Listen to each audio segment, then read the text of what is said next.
रक्त पिशाच। आधी रात गए जब पूरा गांव नींद के आगोश में खोया था। बिरजू अपने घर में लालटेन जलाए एक पुरानी किताब के पन्ने पलटने में व्यस्त था। मकान की नींव खुदवाते समय बिरजू को जमीन में से एक भारी बक्सा मिला था। बक्से को देखते ही बिरजू खुश हो गया। उसने मकान की नींव खोदते मजदूर को कुछ रुपए दिए और ये बात किसी को न बताने की हिदायत देकर उसी पल वहां से उसे चलता कर दिया। वो मन ही मन बहुत उत्साहित था। अपने पिता से गड़े धन के बारे में उसने अनेक कहानियां सुनी थी। उत्सुकतावश जैसे ही उसने बक्सा खोला, उसके अंदर एक लोहे की बड़ी सी तिजोरी दिखाई पड़ी। उसकी खुशी का ठिकाना नहीं था। बिरजू ने तिजोरी खोली तो देखा कि तिजोरी के अंदर सिंदूर से कुछ त्रिभुज जैसी आकृति बनाई हुई है और उस आकृति के ठीक बीचों बीच एक पुरानी सी किताब रखी हुई है। आखिर ऐसा क्या है इस किताब में जो इसे छिपाने के लिए इतने भारी भरकम बक्से और तिजोरी को जमीन में गाड़ना पड़ा? सोच में डूबे हुए बिरजू ने जैसे ही पुस्तक का पहला पृष्ठ खोला, अचानक ही धरती हिलने लगी। इतना भयानक भूकंप कि गांव के सभी लोग अपने अपने घरों को छोड़ बाहर की ओर दौड़ पड़े। कुछ ही देर में रेतीली आंधी चलने लगी और कुछ घंटों के बाद सब कुछ फिर से सामान्य हो गया। बिरजू भी किताब को भूल तूफान से बिगड़ी अपनी गृहस्थी को ठीक करने में लग गया। 2 दिन बाद, अरे उस किताब को तो मैं भूल ही गया था। आज ही देखता हूं आखिर क्या है उस किताब में। अपनी उत्सुकता को वो ज्यादा देर तक मन के भीतर नहीं दबा सका और लालटेन जलाकर किताब के पन्ने पलटने लगा। किताब कुछ अद्भुत लिपि में लिखी हुई थी, किंतु इतना अवश्य समझ में आ रहा था कि कोई मंत्र लिखे गए हैं। बीच बीच में कुछ विशेष चिन्ह भी अंकित थे। चिन्हों को ध्यान से देखने पर उसे लगा जैसे किसी ने ग्रह नक्षत्रों का चित्र बनाया हुआ है। कुछ भयानक चेहरे भी पुस्तक के विभिन्न पृष्ठों पर अंकित थे। सिर पर सिंह, बिल्कुल छिपकली जैसा चपटा शरीर और लंबे जानवरों जैसे नाखून। हाथ और पैर की मदद से चौपाया जानवर की तरह चलने वाले किसी जीव की आकृति देखकर बिरजू के रीढ़ की हड्डी में ठंडक सी दौड़ने लगी। बिरजू की उस पुस्तक को पढ़ने की उत्सुकता चरम पर पहुंच गई थी। अगले कुछ और पन्ने पलटने के पश्चात उसने पाया कि आगे की पुस्तक हिंदी में लिखी हुई है। वो गंभीर होकर पुस्तक को पढ़ने लगा।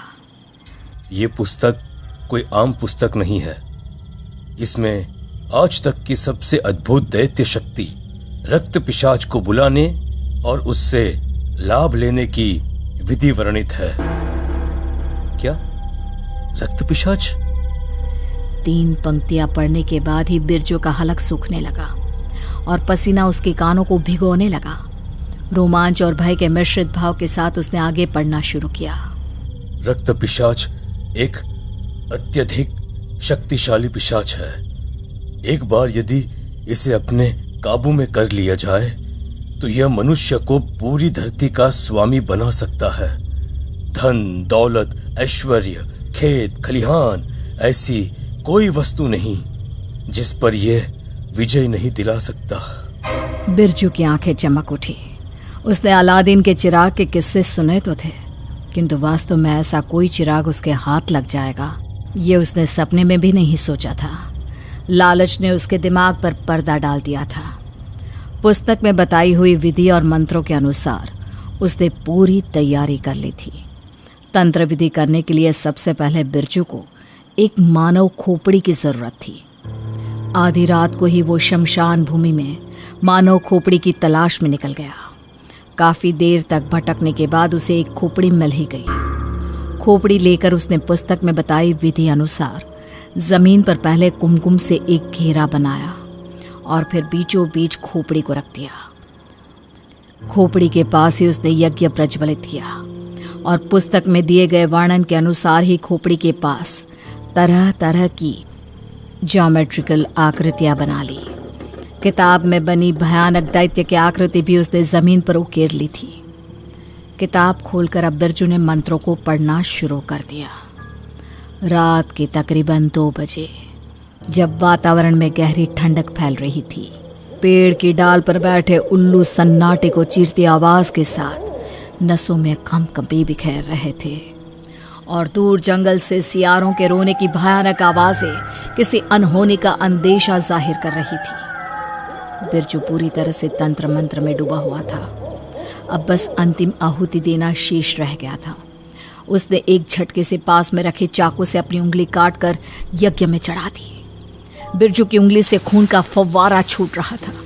खून की बूंदों से खोपड़ी को स्नान कराने के बाद उसने कुछ बूंदें अग्नि में डाल दी। अंत में उंगली से टपकते खून से उसने जमीन पर बने दैत्य को कुछ बूंदें अर्पित कर दी। बिरजू की तंत्र साधना अब पूरी हो चुकी थी। एकाएक उसके घर से बर्तन गिरने की आवाजें आने लगी। बाहर से कुत्तों के रोने की बदसूरत आवाजें सुनाई पड़ रही थी। बिरजू के कमरे में अचानक धुआं फैलने लगा और देखते ही देखते उसमें से एक आकृति दिखाई पड़ने लगी। बिरजू को अपनी आंखों पर अभी भी भरोसा नहीं हो रहा था। धुआं नुमा आकृति धीरे धीरे एक भयानक सा रूप ले रही थी। ये कोई 8 फीट ऊंचा दैत्य था जिसके शरीर पर कोई खाल नहीं थी। उसके शरीर की मांसपेशियां बिल्कुल साफ दिखाई पड़ रही थी। होठों से बाहर तक निकले हुए बड़े बड़े दांत और बिना बालों वाला सींग नुमा सर, ये सब इतना भयानक था कि बिरजू अब इस रक्त पिशाच के सामने खड़ा भी नहीं हो पा रहा था। तभी वो पिशाच गरज के साथ बुदबुदाया। तेरे बदन से आती हुई मानव रक्त की गंध मुझे तेरी ओर खींच रही है। भूख अब मुझसे बर्दाश्त नहीं हो रही है। मुझे यहाँ बुलाकर तूने बहुत बड़ी गलती कर दी है। ये क्या बोल रहे हो तुम? लेकिन पुस्तक में तो लिखा था कि आज से तुम मेरे गुलाम बन जाओगे। गुलाम? तुझे क्या लगता है तूने मुझे यहाँ बुलाया है? मुझे पता था तेरे जैसा कोई न कोई लालची मेरे बिछाए इस जाल में जरूर फंसेगा। तकरीबन 100 साल पहले की बात है। हरिप्रसाद नाम के एक व्यक्ति को तंत्र विद्या सीखने की जिज्ञासा हुई। विद्या सीखने के लिए उसने एक बहुत ही सिद्ध अघोरी गुरु से दीक्षा लेनी शुरू कर दी। जैसे जैसे वो तंत्र विद्या के बारे में जानने लगा, उसे पता चला कि भूत प्रेत आत्मा के अतिरिक्त भी कुछ काली शक्तियां होती हैं। उन्हीं शक्तियों में से एक होती है रक्त पिशाच। रक्त पिशाच हर अमावस्या के दिन शिकार करते हैं और मानव रक्त पीकर अपनी प्यास मिटाते हैं। रक्त का प्रलोभन देकर उन्हें धरती पर बुलाया जा सकता है। अगर वे किसी के बस में हो जाए तो मन चाहा वरदान प्राप्त किया जा सकता है। गुरुजी की बताई सारी बातें हरिप्रसाद एक कलम की मदद से कागज पर लिखने लगा। जब गुरु, राहु, शनि और केतु एक ही रेखा में होते हैं तो वह पैशाचिक नक्षत्र कहलाता है। उस नक्षत्र में यदि यक्त पिशाच का आवाहन किया जाए तो वह प्रकट हो सकता है। लगता है इतने समय से सीखी हुई विद्या के परीक्षण का समय आ गया है। क्यों न मैं रक्त पिशाच को बुलाकर अपने साथ रख लूं और उससे धन दौलत ऐश्वर्य की मांग करूं। हरिप्रसाद ने गुरुजी की पूरी बात समझे बिना ही पैशाचिक नक्षत्र में तंत्र मंत्र की सहायता से रक्त पिशाच का आवाहन कर दिया। कहते हैं ना, जल्दी का काम शैतान का। हरिप्रसाद ये समझ नहीं सका कि इतने भयानक पिशाच को बार बार मानव रक्त लाकर देना उतना आसान नहीं है। अगर मानव रक्त न मिले तो वो भूख से विचलित होकर अपना सुरक्षा घेरा तोड़कर बाहर निकल जाता है और इस प्रकार उसके मार्ग में जो भी आता है वो उसके शरीर का कतरा कतरा खून चूस लेता है। हरिप्रसाद के बुलाने पर रक्त पिशाच उसके सामने प्रकट हो गया। हरिप्रसाद ने गुरुजी की बताई विद्या का प्रयोग करके एक सुरक्षा घेरा बनाया और रक्त पिशाच को उस घेरे में रहने के लिए कहा।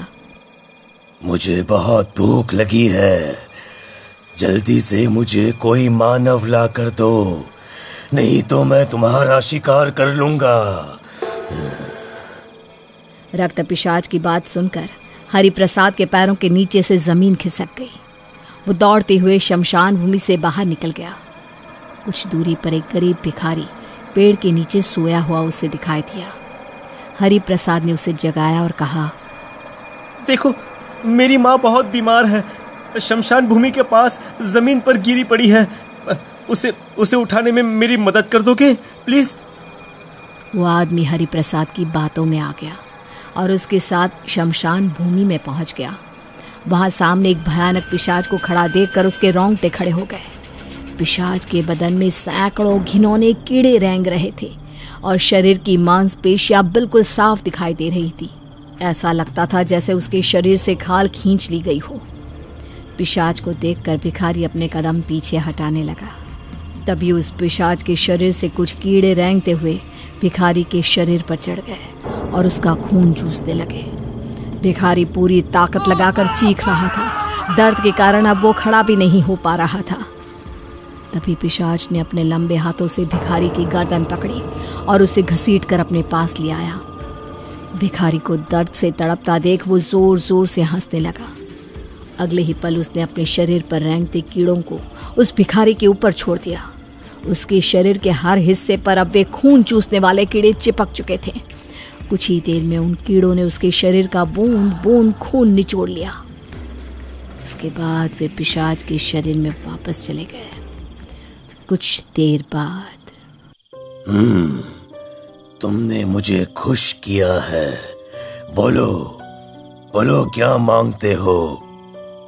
मैं चाहता हूँ तुम मुझे ढेर सारा धन ला कर दो। रक्त पिशाच हरिप्रसाद की बात सुनकर हवा में हाथ घुमाकर उसे ढेरों सोने के सिक्के दे देता है। अब वो हर अमावस्या को रक्त पिशाच को एक शिकार ला कर देता और बदले में एक वरदान लेकर वहां से चला जाता। धीरे धीरे गांव में लोगों को हरिप्रसाद पर शक होने लगा।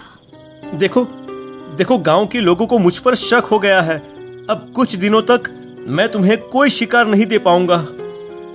अगर मैंने इन्हें भोजन नहीं दिया तो मेरे शरीर पर रेंगते ये कीड़े मुझे खा जाएंगे। जाओ और जाकर भोजन लेकर आओ, नहीं तो आज तुम ही मेरा भोजन बनोगे। रक्त पिशाच की बात सुनकर हरिप्रसाद बहुत डर जाता है। अब उसे कोई रास्ता नहीं सूझ रहा था। गांव के लोगों ने उससे बात करना छोड़ दिया था।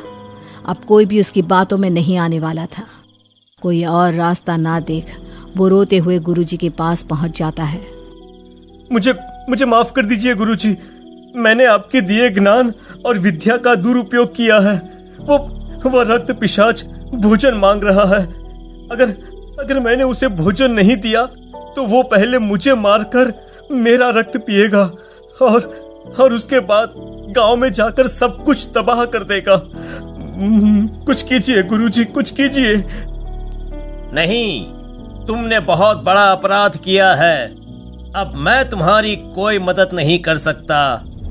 गुरुजी हरिप्रसाद को तो लौटा देते हैं, किंतु वे जानते थे कि आज चंद्र ग्रहण की रात है। एक रक्त पिशाच को सिर्फ चंद्र ग्रहण के दिन ही उसके लोक में वापस भेजा जा सकता है। इसलिए वे अपनी कुटिया के बाहर चंद्र ग्रहण लगते ही रक्त पिशाच की शक्तियां कम करने की विधि करने लगते हैं। दूसरी ओर हरिप्रसाद हताश होकर पिशाच के पास आता है। देखो, अब मैं तुम्हारे भोजन का प्रबंध नहीं कर पाऊंगा। मुझे तुम्हारा धन नहीं चाहिए। अब जाने दो मुझे, और तुम भी अपने स्थान पर लौट जाओ। गुरुजी की विधि शुरू करने के कारण रक्त पिशाच खुद को बहुत कमजोर महसूस कर रहा था। जैसे ही हरिप्रसाद उसके सामने आया, वो दर्द से छटपटाते हुए जमीन पर गिर पड़ा। रक्त पिशाच को अपना अंत सामने दिखाई दे रहा था। अगर तू चाहता है कि मैं तुझे छोड़ दूं, तो तू अपनी इस तंत्र की किताब में वो लिख जो मैं तुझे कहता हूं। अपने प्राण बचाने के लिए हरिप्रसाद उस किताब में लिखे मंत्रों और विधियों का गलत अर्थ लिख देता है और एक बक्से में बंद करके जमीन में गाड़ देता है, ताकि आज नहीं तो कल कोई किताब पढ़कर लालच में रक्त पिशाच को तंत्र विधि से वापस बुला ले। चंद्र ग्रहण से क्षीण हो चुकी रक्त पिशाच की शक्तियों का फायदा उठाकर गुरुजी ने उसे इस लोक से बाहर भेज दिया। तब से आज तक रक्त पिशाच वापस इस दुनिया में आने का मार्ग ढूंढ रहा था। आज बिरजू के लालच के कारण एक बार फिर से रक्त पिशाच धरती पर अपना आतंक फैलाने आ गया था। बहुत दिनों से किसी का रक्त नहीं पिया, अब मेरा इंतजार खत्म हुआ। इससे पहले कि बिरजू वहां से भाग पाता, पिशाच के लंबे नाखून और दांतों ने उसके शरीर को जकड़ लिया और उसके शरीर से खून चूसकर उसके नीले पड़ चुके शरीर को हवा में उछाल दिया। रक्त पिशाच की भूख बिरजू का रक्त पीने के बाद और भी अधिक बढ़ गई थी। अब तो रक्त पिशाच दिन के उजाले में बिरजू के घर में छिपा रहता और रात होते ही कभी कोई इंसान तो कभी जानवर का खून पीकर उसे मार डालता था। सब और त्राहिमाम मच गया था। जब हर रोज कोई ना कोई लाश रहस्यमय तरीके से पाई जाने लगी तो गांव के लोग मिलकर एक अघोरी साधु के पास गए। साधु ने अपनी शक्तियों को केंद्रित कर सारा सच पता लगा लिया और एक सिद्ध ताबीज बनाकर बिरजू के घर की ओर चल पड़ा। जाने से पहले उसने अपने एक शिष्य को कुछ समझाया और फिर ईश्वर का ध्यान करके वो निकल पड़ा। साधु को इतना तो समझ में आ ही चुका था कि इस गांव में किसी पिशाच का साया है।